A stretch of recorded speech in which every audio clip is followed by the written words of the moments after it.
La crisis de 1929, conocida como el crack del 29. La crisis de 1987, conocida como el lunes negro. La crisis de las .com en el año 2000 y la crisis del 2008, que fue denominada como la crisis de la subprime, tuvieron una caída promedio de aproximadamente 60% del valor de mercado.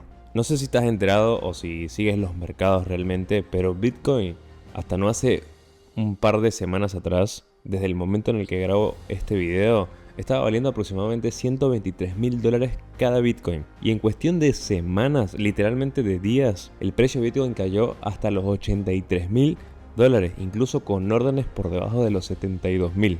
Y con esto vamos con un par de preguntas. ¿Qué debes hacer? ¿Comprar? ¿Vender? ¿Esperar a que el mercado vuelva a retomar su rumbo alcista? ¿O simplemente me refugio en objetos de valores un poco más cuidadosos como el oro o la plata? Pero antes de comenzar, quiero que tengas en cuenta que todas las cosas o comentarios que haga al respecto del mercado en este video no son recomendación de inversión. No soy un inversionista propiamente certificado para que tomes en cuenta que toda la información que verás en este video o en este contenido son básicamente informaciones que yo he ido recopilando a lo largo de estos 4 años que he estado invirtiendo en el mercado bursátil e incluso en el mercado de criptomonedas. Y es simplemente como pasión y amante de la inversión en el mercado bursátil que vengo con estos consejos que a mí me han funcionado en los últimos 4 años. Y por si no me conoces, yo soy Sergio López, soy economista, actualmente programador, trabajando en una de las empresas más importantes de Latinoamérica, y creé este canal con la finalidad de poder darte a ti y a un montón de personas esas herramientas de desarrollo personal y de desarrollo profesional que a mí me han servido para crecer en este mundo tan hostil. Y una de esas herramientas que vengo a traerte el día de hoy es cómo invertir en el mercado bursátil. Básicamente vengo de 2 experiencias bastante traumáticas, una en Venezuela y otra acá en Argentina, básicamente, donde te voy a dejar literalmente las noticias de cómo era que se vivía en estos países, básicamente con una inflación extremadamente alta. En Venezuela llegó a ser, por datos no oficiales emitidos desde la dictadura de Venezuela, pero sí de organismos privados y organismos institucionales, digamos que no validados por el gobierno de turno, porque bueno, desde el 2019 que básicamente no se tiene un gobierno que emita datos favorables para lo que es la situación venezolana. Y para la Argentina, en los últimos 4 años, o básicamente desde el 2019 hasta el 2023, Argentina tuvo una inflación de casi 1084%. El último año, en el 2023, se registró una inflación del 211% anual. Y bueno, ha ido en caída libre, básicamente pasó del 211 al 116, y en lo que va del año 2025, según consultoras privadas, puede llegar a terminar entre un 25 o un 28% de inflación. Siguen siendo inflaciones extremadamente elevadas. ¿Y con qué vengo con esto? Que esto me enseñó a mí, como ciudadano, a tener en cuenta que uno no puede confiar en el dinero fiat que básicamente los gobiernos emiten, que no están respaldados por absolutamente nada, sino más que la confianza. Y ahí fue cuando empecé a investigar, no solamente en mi carrera de economía, sino a medida que iba pasando los años y empecé a entrar en el rubro laboral, quería saber cómo podía no perder contra la inflación, ya que aunque estuviera comprando dólares para refugiarme de las monedas que emitían estos 2 gobiernos, básicamente yo lo único que quería entender era, bueno, Sergio, en Estados Unidos también existe inflación. Por ende, aunque ahorre en dólares, no es lo mismo lo que yo podía comprar con $100 en el 2015 a lo que puedo comprar con $100 hoy en pleno 2025. Y es por eso que voy con el primer punto como consejo de inversión, y es: nunca guardes el dinero debajo del colchón. ¿Por qué? Porque a nosotros, por ejemplo, nos enseñan desde muy chiquito, y no sé si ustedes se los habrán enseñado, y es que básicamente a ti te decían todo el tiempo que cada vez que comprabas o cada vez que ganabas algo de dinero de tu trabajo, de tu sueldo, de algo que vendías, te decían automáticamente, bueno, tenés que literalmente agarrar, apartar un poquito de ese dinero que te ingresó e ir a comprar dólares o ir a comprar euros. ¿Por qué? Porque te decían que a lo largo del tiempo ese dólar o ese euro no iba a perder valor como si lo hacía en tu moneda.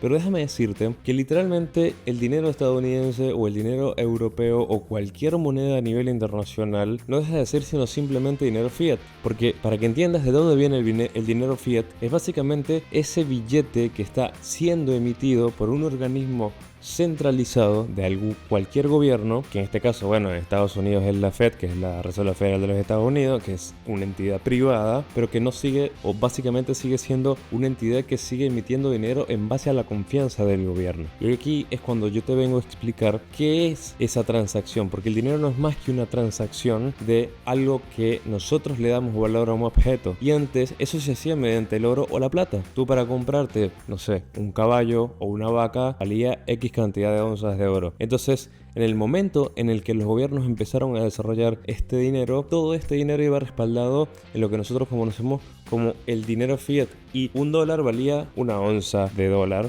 para ponerte un ejemplo. Entonces, ¿qué es lo que sucede? Lo que quiero que vengas a entender es que cuando terminó la Segunda Guerra Mundial y vinieron los acuerdos de Bretton Woods, por ahí en 1940, básicamente todos los países de la alianza empezaron a tener reservas en dólares, y Estados Unidos le garantizaba a esos países que iban a empezar a tener la reserva de los Estados Unidos con oro. O sea, iba a estar respaldado cada dólar por cada cantidad de onza de oro. Entonces, cuando empezó a existir ciertas guerras en Medio Oriente, en Estados Unidos, como la guerra de Vietnam, y empezaron a haber un montón de países que estaban vendiendo sus reservas en divisa o en dólares para comprar reservas de oro, eso empezó a ver o hacer que tuviera una presión bastante fuerte de los Estados Unidos de romper con esta relación patrón-oro y literalmente emitir dinero o generar dinero sin ningún tipo de respaldo. Entonces, el dinero, fíjate, simplemente eso, una confianza que nosotros tenemos hacia un gobierno o hacia una institución, sea el Banco Central o sea cual sea la institución que emita la moneda, y que eso lo que está generando es literalmente que nosotros estamos confiando en una persona que puede emitir la cantidad de dinero que se le antoje. Y literalmente lo podemos ver incluso en relaciones muy dispares entre Bitcoin, o relaciones muy dispares entre cuánto valía una onza de oro en 1940 y cuánto vale una onza de oro hoy, que si no mal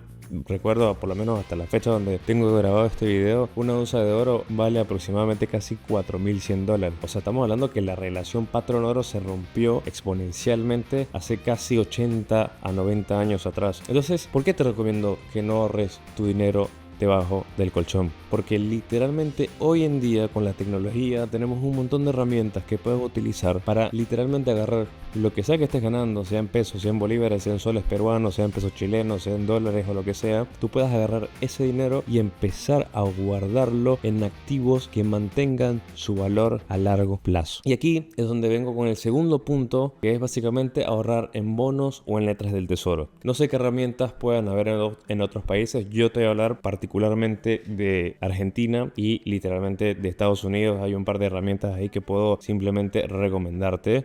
Como te digo, no es una recomendación de inversión, yo simplemente te estoy diciendo lo que yo hago y lo que a mí me ha funcionado para que tú lo pruebes y puedas llegar a tantear qué es lo que mejor te funciona a ti. Pero esta recomendación viene básicamente a que quiero que entiendas una cosa. Cuando tienes una inversión con alta tasa de interés, significa que mayor tasa de interés, mayor riesgo, y a menor tasa de interés, menor riesgo. Por eso, por lo menos en Argentina, y si en tu país no existe este tipo de inversión como los plazos fijos, tienen tasas de interés significativamente más bajos o cercanos a la inflación, que prácticamente te dan una tasa de interés para que resguardes tus pesos, tus bolívares, tus soles o lo que sea en un plazo X o determinado de tiempo en el banco, donde simplemente te congelan esa plata y obviamente el banco va a utilizar ese dinero para prestárselo a otro o para utilizarlo en su mesa de dinero para generar mayor cantidad de activos. Y el bono y las letras del tesoro funcionan un poco así. Y quiero que entendamos una cosa: ¿qué es un bono y qué es una letra del tesoro? O sea, básicamente son formas de financiamiento de un gobierno. Los gobiernos se financian de literalmente dos maneras: con impuestos o emitiendo deuda. Y la emisión de deuda puede ser de infinidad de formas, no sé, instituciones financieras en el exterior o simplemente pidiéndole prestados a ciertos acreedores. Pero una de las formas más comunes que hacen los gobiernos para endeudarse es simplemente emitiendo un bono o una letra, pagando una tasa de interés X anual, y que todos los años o todos los meses a ti te están pagando esa tasa de interés. Entonces el gobierno se financia con tu dinero, saca dinero de la economía y todos los meses o cada año a ti te está pagando literalmente una tasa de interés. En Argentina tenemos los bonos globales y tenemos las letras del tesoro y los bonos del tesoro de la Argentina, que básicamente te pagan una tasa de interés que al día de hoy está en 37-36% de TNA anual, o sea, de tasa nominal anual al año. Entonces lo que quiero que veas es que, bueno, es una tasa de interés que está relativamente acorde a la tasa de inflación. Entonces simplemente son modos de invertir tu dinero, cosa de que no pierdan valor en el tiempo. Al igual que eso, si nos vamos a las herramientas en dólares, hay un montón de herramientas en la Argentina como para que tú puedas invertir tus dólares y te generen una rentabilidad anual de tanto por ciento. Actualmente hay muchos fondos comunes de inversión que están valuados en dólares, que están pagando entre el 2%. Por ejemplo, en Mercado Pago están pagando casi 2 a 2,5% anual en dólares, y hay sitios como en Cocos Capital que te están pagando casi un 4 a un 5% de tasa nominal anual en dólares. Muy similar a lo que te puede llegar a pagar un bono americano, un bono estadounidense que está rindiendo eso, prácticamente entre 4 a 4,5% anual. Y aquí es donde quiero que entiendas que es una manera de protegerte contra la inflación.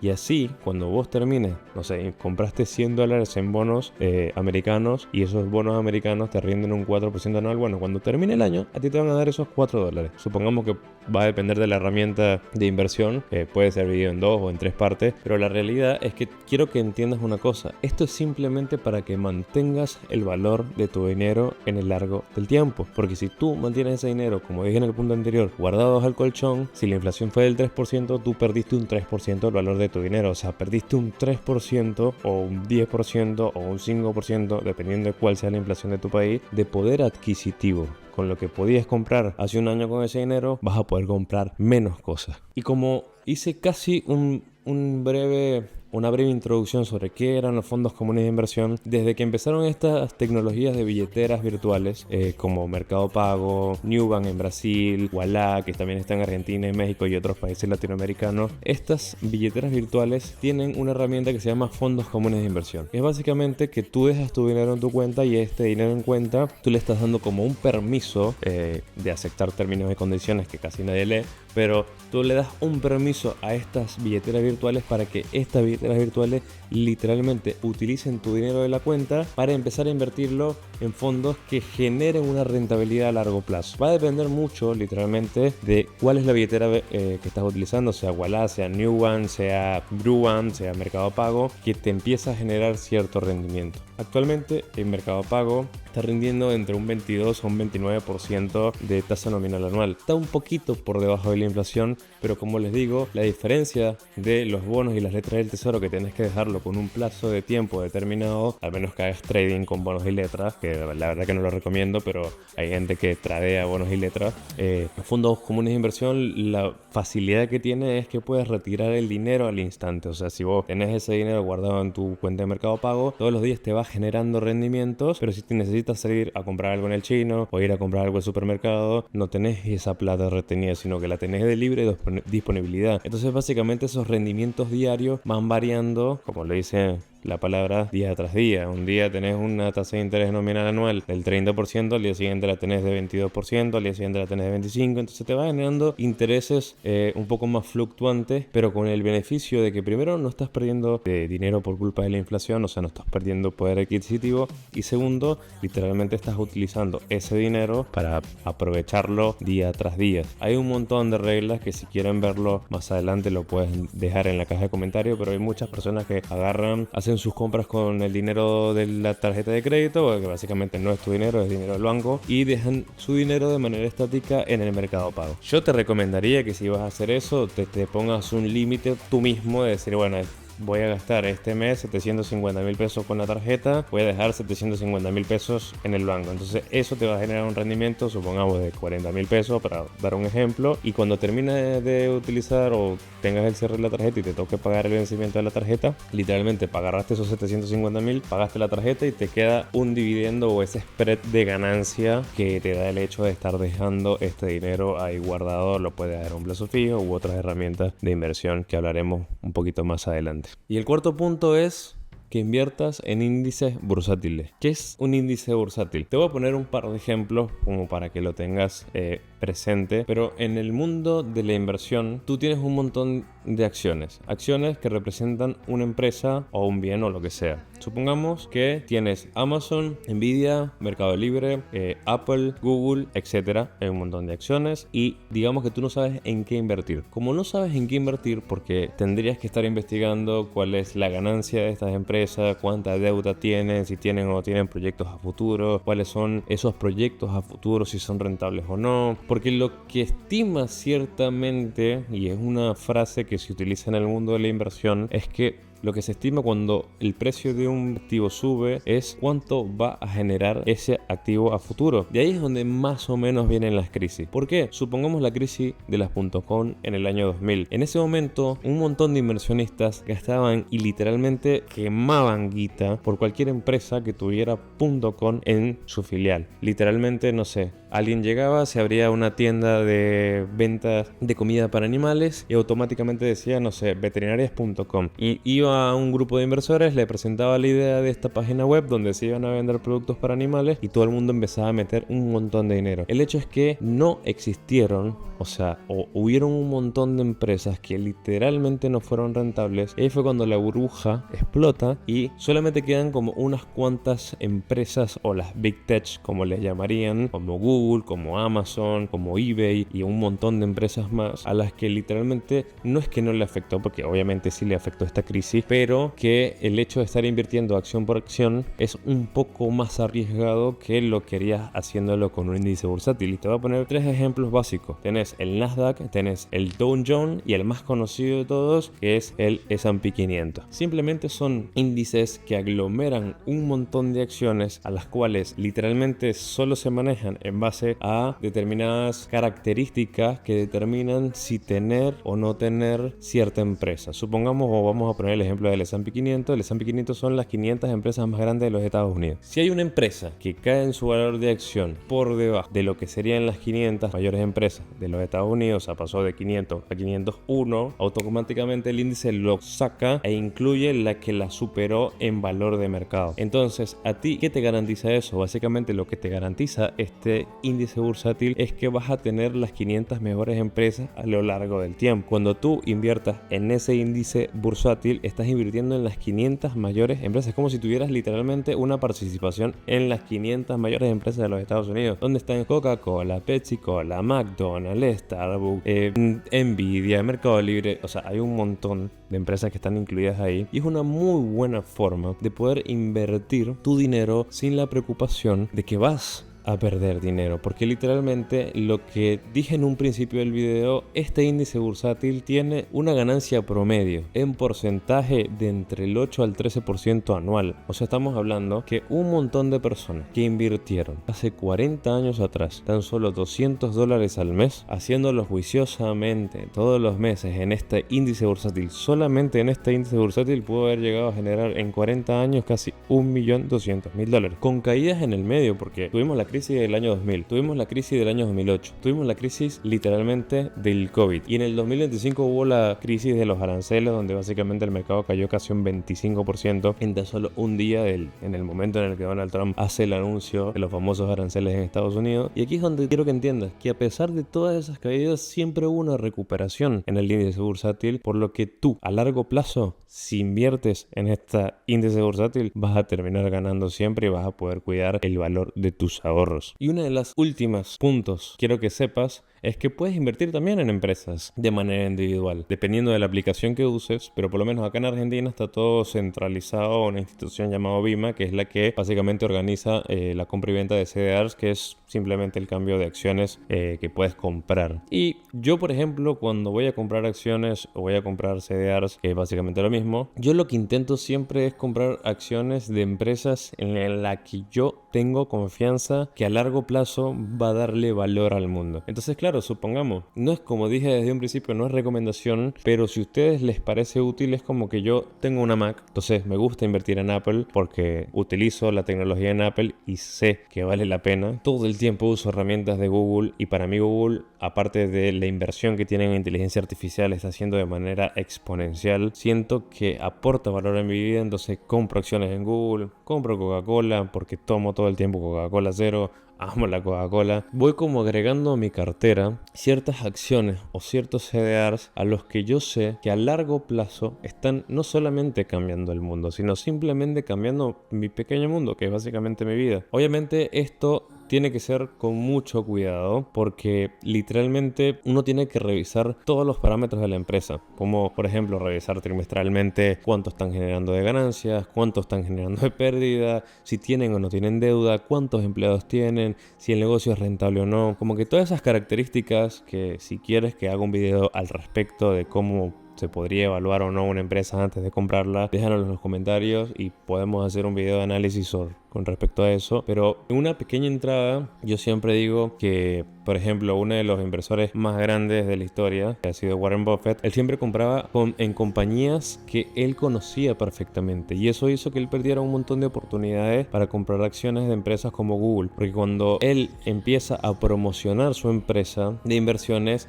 él utilizaba mucho Google Ads y él no se estaba percatando que estaba utilizando una herramienta poderosísima con Google Ads para promocionar su empresa, pero él tenía miedo de invertir en esa empresa porque no conocía cuál era el negocio de Google, a pesar de que lo estaba usando y que el negocio de Google es básicamente vender publicidad. Entonces yo muchas veces tomo esa filosofía, al igual que lo que hace Warren Buffett, que es, ok, quiero comprar una acción de una empresa, ¿qué hace la empresa? ¿Qué está haciendo la empresa? ¿Qué está aportando al mundo? ¿Qué está aportando a otras empresas? Y encima, ¿la utilizaría o lo estoy utilizando? Si la respuesta es sí en todas esas preguntas, lo más probable es que la compre. Pero como te digo, antes de hacerlo, ten mucha precaución porque el invertir en empresas un poco más pequeñas, tampoco te voy a decir que se van a fundir. O sea, el hecho de que deje de existir Apple está a años luz de que eso pase. No sé, tiene que haber una guerra en Estados Unidos para que eso suceda, pero que sí que entiendas que el hecho de invertir en empresas de manera más individual tiende a tener a veces un mayor beneficio, pero así como tiene un mayor beneficio y un mayor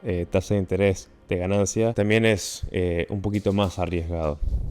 Y por último, y creo que este es literalmente el título del video, es que nunca pares de invertir. Quiero que entiendas, y creo que lo he dicho en muchos de mis videos anteriores, que el dinero es simplemente una herramienta. Y aunque las acciones a veces puedan valer 1000 y otro día valgan 500, hay días que valen 2000, otro día que valen 300, no dejen de ser activos. Hay cosas en la vida que literalmente no te digo que no pierdan valor de manera diaria, porque como te digo, hoy puedes comprar una onza de oro en $4100 y el día de mañana sale 4000, o sea, perdiste un porcentaje pequeño, pero perdiste un porcentaje que por ahí tú decías, wow, yo compré oro pensando que nunca iba a perder su valor. O compraste una casa que valía $50,000 y el día de mañana sale 80, pero en 4 años hay una crisis y esos 80 pasan a ser $30,000 otra vez. Entonces, lo que yo quiero que veas es cuál es tu objetivo a largo plazo. Y muchas veces he escuchado personalidades que literalmente nunca paran de invertir y que lo que sucede en ese sentido es que las ganancias a largo plazo son mayores. Hubo un estudio que ahorita no lo tengo en mente, pero lo escuché en la radio, en CNN Economía, si no me equivoco, donde Julieta Tarret hacía referencia a un estudio donde las personas que mayor rendimiento tenían en sus billeteras o en sus portafolios de inversión eran las personas que estaban muertas, porque básicamente al no tener que estar sacando y metiendo dinero a cada rato, lo que hacía es que a largo plazo esos portafolios tenían mayor rendimiento que el resto o que el promedio. Y mi recomendación es que literalmente, como he dicho en videos anteriores, ese porcentaje que estás sacando todos los meses de tus ingresos, sea el 10, sea el 20 o sea el 30%, y te voy a dejar un video acá explicándote un poco cómo es que se genera la riqueza en base a esta estrategia del 50-20-30, donde literalmente ese hábito tan honrado de sacar un poquito de tus ahorros o un poquito de dinero del ingreso que tenés todos los meses para tu jubilación o para el futuro, para algo que quieras invertir en el mañana, el hecho de ir guardándolo todos los meses e ir invirtiéndolo en empresas, en acciones, en índices bursátiles o simplemente dejándolo en un fondo como una inversión, pero nunca lo dejes en un colchón ni en una caja fuerte ni nada, en ese momento te vas a percatar realmente de que cuando pasen 10, 15, 20, 30 años y veas y digas, wow, puedo jubilarme, sin ningún temor de que a mí personalmente no me alcance el dinero teniendo 60, 70 u 80 años con mi jubilación, va a ser un cambio rotundo. Vas a tener paz, vas a tener tranquilidad y por sobre todo la cosa es el fruto de tu trabajo. No se te olvide que el dinero es simplemente cambio de tiempo por dinero. Y si llegaste hasta acá, te pido por favor que te suscribas, que le des like para que llegue a más personas. Puedes compartírselo a 3 personas que por ahí sabes que le puede llegar a interesar el video. Hazlo, eso me va a ayudar mucho. Para ti es gratis y a mí me ayuda un montón a seguir creando contenido. Recuerda, el camino al futuro es básicamente nunca rendirse y ser constante. Nos vemos en la próxima. Chau, chau.